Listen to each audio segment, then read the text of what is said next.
वैद्यकीय क्षेत्रामध्ये अनेक उपचार पद्धती विकसित होत असताना रोगाच्या मुळावर इलाज आणि पर्सन ॲज अ होल या मूळ तत्वांमुळे होमिओपॅथी आज आपले स्थान भक्कमपणे टिकवून ठेवले आहे।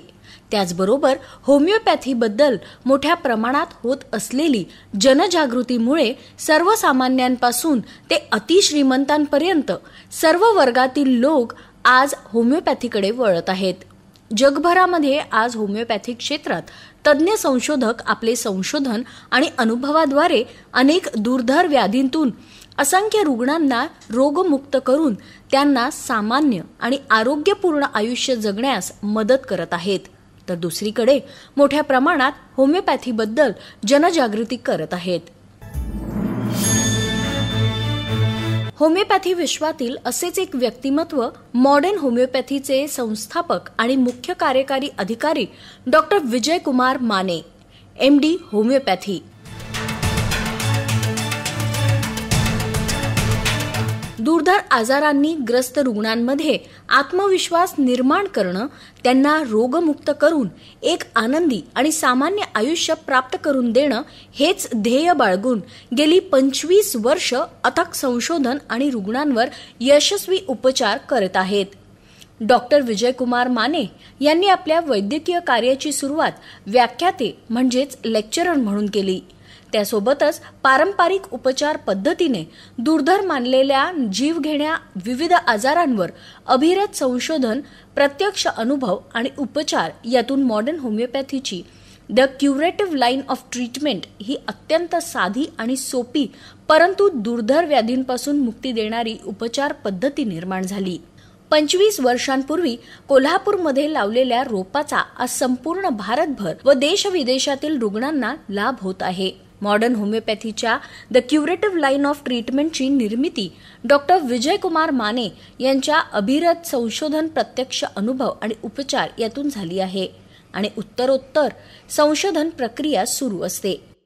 Cancer, kidney failure, liver cirrhosis, मधुमेह, अस्थमा, अस्थिरोग या आणि इतर दुर्धर आजारांवर डॉक्टर विजय कुमार माने यांचे संशोधन आणि त्या संशोधनावर आधारित औषधाची निर्मिती मॉडर्न होमिओपॅथीमध्ये होत असते। रुग्णांना सहजपणे घेता येतील अशी औषधांची किट, लिक्विड आणि ग्लोब्युल्स निर्माण केली जातात आणि ही हाताळण्यासही अत्यंत सोपी असतात। नमस्कार, मी डॉक्टर भाग्यश्री शिंदे तुम्हा सर्वांचं पुन्हा एकदा मनपूर्वक स्वागत करते।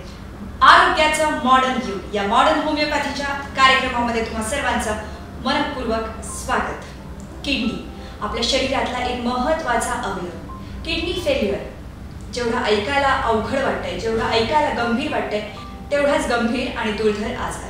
आणि या आजाराविषयी चर्चा करण्यासाठी, या आजाराबद्दल मार्गदर्शन करण्यासाठी आज आपल्या स्टुडिओमध्ये उपस्थित आहेत मॉडर्न होमिओपॅथीच्या senior homeopathy consultant doctor Jyotsna Lad. नमस्कार, तुमचं खूप खूप स्वागत। नमस्कार मॅडम। अतिशय महत्त्वाच्या विषयावरती आज आपण चर्चा करणार आहोत। किडनी हा तेवढाच व्हायटल ऑर्गन आहे, तेवढाच महत्त्वाचा आहे आणि खूप महत्त्वाची अशी कार्य तो करतो। किडनीच्या अवयवाच्या कार्यांबद्दल मला थोडं माहिती करून घ्यायचं।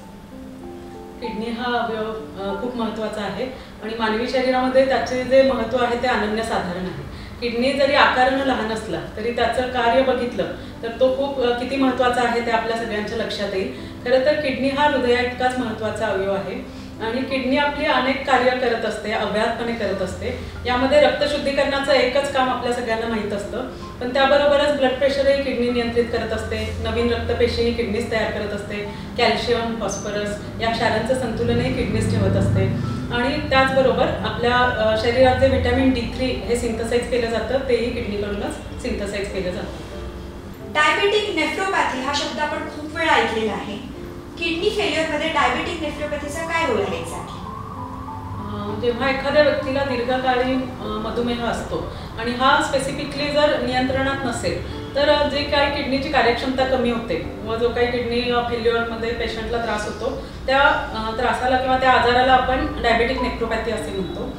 डायबेटिक नेफ्रोपॅथीमध्ये नेमकेपणाने काय होतं तर 40% जास्त रक्त हे किडनीकडे प्रवाहित होत असतं, त्यामुळं याचा ताण किडनीवर येतो व हा ताण जर दीर्घकाळासाठी राहिला तर ते किडनीची कार्यक्षमता कमी होण्यासाठी कारणीभूत ठरतो आणि जसं जसं ड्युरेशन वाढेल, जसं जसं कालावधी वाढेल तसं उच्च रक्तदाबाचा त्रासही पेशंटला सुरू होतो, प्रोटीन लिकेजही सुरू होतात. प्रोटीन्स खरं तर अत्यावश्यक असे घटक आहेत, पण जेव्हा नेफ्रॉन्सला इंजुरी होते, नेफ्रॉन्स इन्फ्लेम्ड होतात. नेफ्रॉन्स खरं तर काय आहेत तर बेसिक युनिट आहेत, म्हणजे किडनी फिल्ट्रेशनचं रक्त फिल्ट्रेशनचं, ब्लड फिल्ट्रेशनचं काम करतात. तर या नेफ्रॉन्सला इंजुरी झाल्यामुळं नेफ्रोपॅथीमध्ये पेशंट लँड होतो, कारण प्रोटीन युरिया पेशंटला सुरू होतो. प्रोटीन युरिया नंतरचं लक्षण काय असतं तर अंगावरची सूज वाढते आणि त्याबरोबरच उच्च रक्तदाब. हे ट्रायो म्हणजे हे 3 लक्षणांचा समुच्चय आपल्याला डायबेटिक नेफ्रोपॅथीमध्ये दिसून येतो.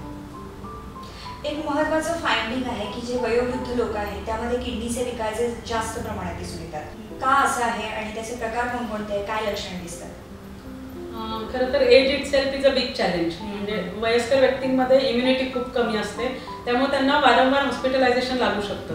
म्हणजे छोटंसं इन्फेक्शनही त्यांच्यात खूप मोठ्या प्रमाणात फ्लरिश होतं आणि गंभीर रूप धारण करू शकतं.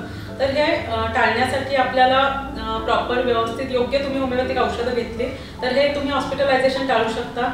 आणि त्यांच्यात वयस्कर व्यक्तींमध्ये जे काही प्रतिकारशक्ती कमी झाल्यामुळे जे आजार होतात ते आपण पूर्ण प्रिव्हेंट करू शकतो योग्य त्या होमिओपॅथिक उपचारांनी. ऑब्स्ट्रक्टिव्ह युरोपॅथी हे एक आपल्याला वयस्कर व्यक्तींमध्ये दिसून येतं. यामध्ये 60 वर्षापेक्षा जास्त वयाचे जे पुरुष पेशंट आहेत त्यांच्यामध्ये प्रोस्टेट ग्रंथीची वाढ झाली व जर ऑब्स्ट्रक्शन झालं युरिनरी फ्लोसाठी तर बॅक प्रेशर चेंजेस होऊन CKD हा आजार होऊ शकतो. त्याचप्रमाणे जर डायबिटीज कंट्रोलमध्ये नसेल तर पायलोनेफ्रायटिस होतं, रिकरंट किडनीमध्ये पस होतो, किडनीमध्ये इन्फेक्शन होतं व त्यामुळे सुद्धा क्रॉनिक किडनी डिसीज होऊ शकतो. त्याचबरोबर मोठ्या आकाराचे मुतखडे हेही ऑब्स्ट्रक्टिव्ह युरोपॅथीमुळं बॅक प्रेशर चेंजेस होऊन किडनीचं नुकसान होऊन CKD होऊ शकतो.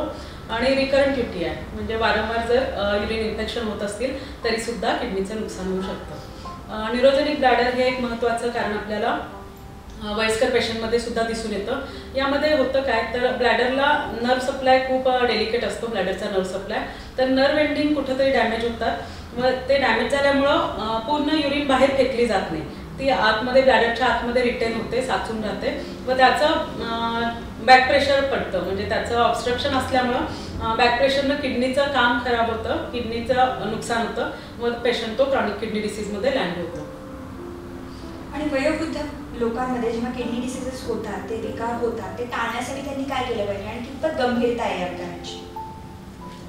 वयोवृद्ध लोकांमध्ये आपल्याला आणखी एक आजार महत्त्वाचा काय दिसून येतो तर डायबेटिक नेफ्रोपॅथी.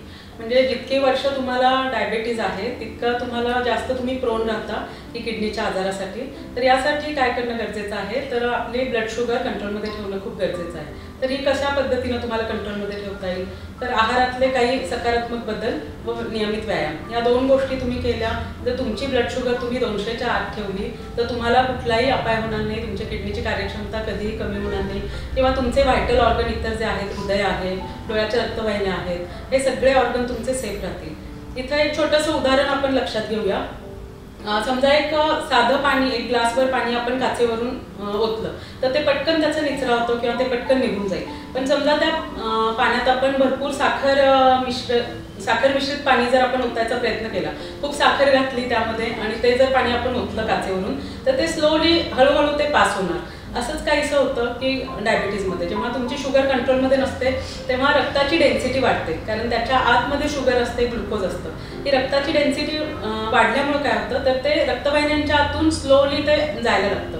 मग ज्या ज्या रक्तवाहिन्यांच्या आतून ते स्लोली जातं त्यात महत्त्वाच्या रक्तवाहिन्या कुठल्या आहेत तर किडनीच्या आहेत, डोळ्याच्या आहेत आणि हृदयाच्या आहेत.